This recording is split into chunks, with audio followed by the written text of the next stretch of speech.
Okay, shooters and reloaders, another exciting video. Woo, woo, woo. All right.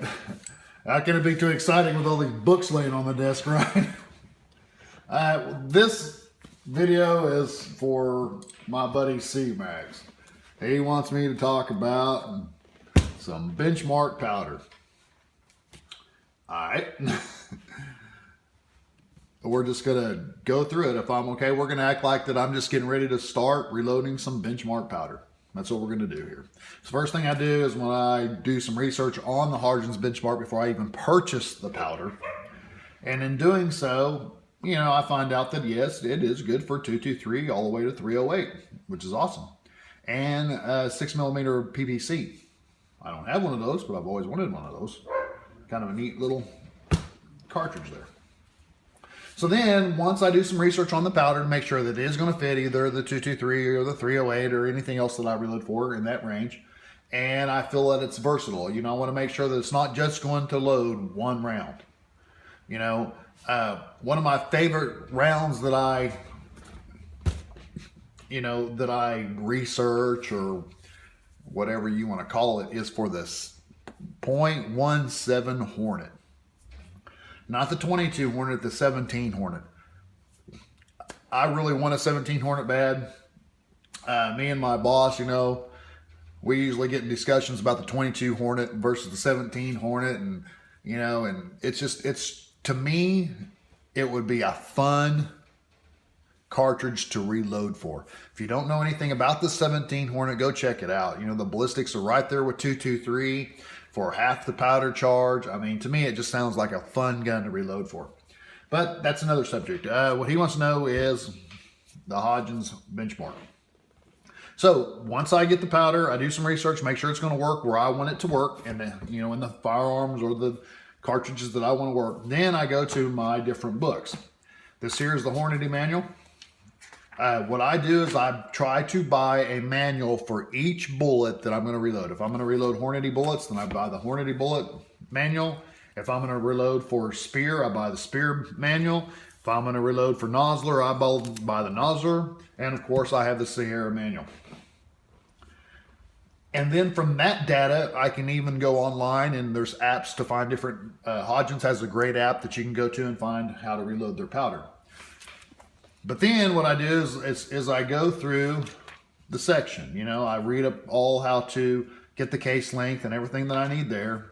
And then what I do is I specifically search out for benchmark powder. Okay, in the Hodges manual, they got a benchmark load for a 40 grain VMAX. Well, I don't really shoot 40 grain VMAX, so we'll just have to bump it up. They have one for 52, 53. Okay, then they have one for, you'll have to excuse me guys, I don't have my bifocals on. I think it's against the law to wear bifocals in the reloading shop. So I'm just going to refuse to wear them out here. I'm sure one of these days you'll see me in my bifocals, but I don't want to hear a whole bunch of laughter. Yeah, I'll laugh every time I put them on. So, okay, so the Hornady manual has a benchmark load, so I'm going to keep that. And they have it at the 55 grain, and that's kind of what we're looking for. So we're going to keep it open to there. Next, I go to the Spear manual or whatever manual's next, and I go through and I see if they have a benchmark data. And Spear looks like they're not going to have any benchmark data. So there's no reason for me to keep this desk out if there's no reason to keep that book out. There's not any data. So then we're going to go over here to Nosler, see what Nosler has to say about benchmark. Okay, they have a decent load here for the 55 grain. They got one for the 50, and they also have one for the 60, so we'll keep that out. And then we're going to come over here.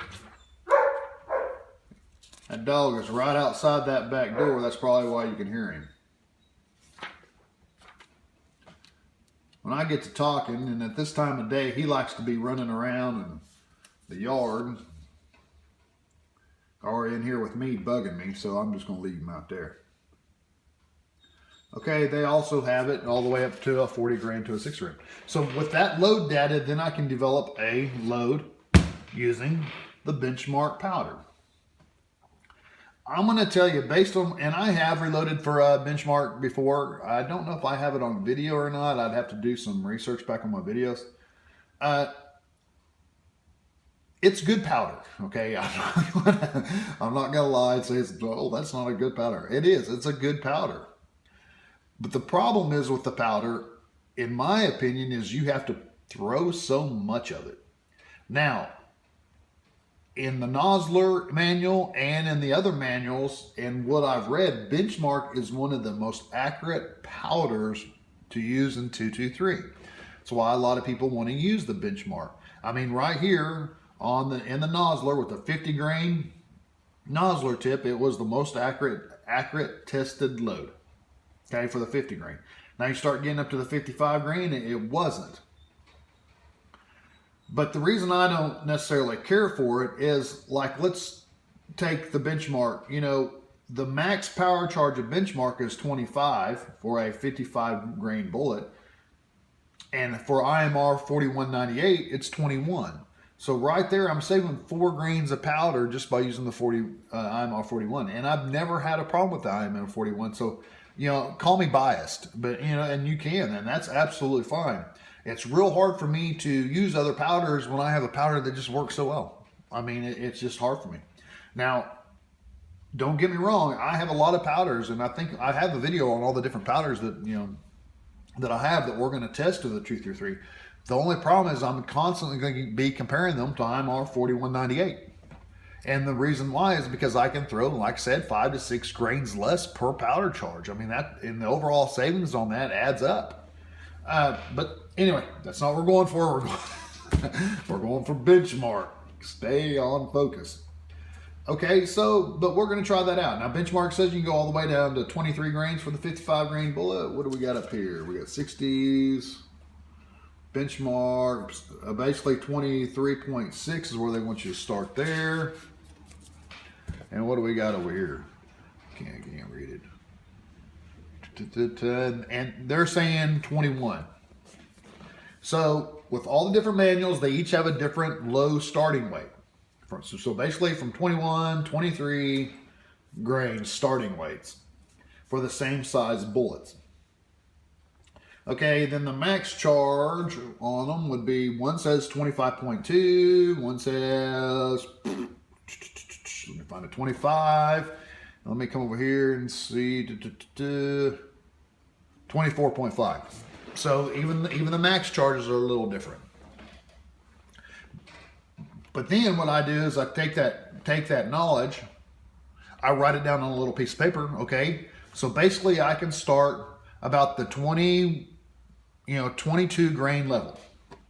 And then I can go up to the 25 grain level. Make sure you're gonna look at my notes. And what I'll do is I'll throw several charges in that area with just that one particular bullet. Okay, so now we have our charge, range, we have our powder, we have all of our manuals, and we have the knowledge to create it. I think somebody said that in a movie. We have the ability to create. So now we're going to use this. We're going to go make us some bullets.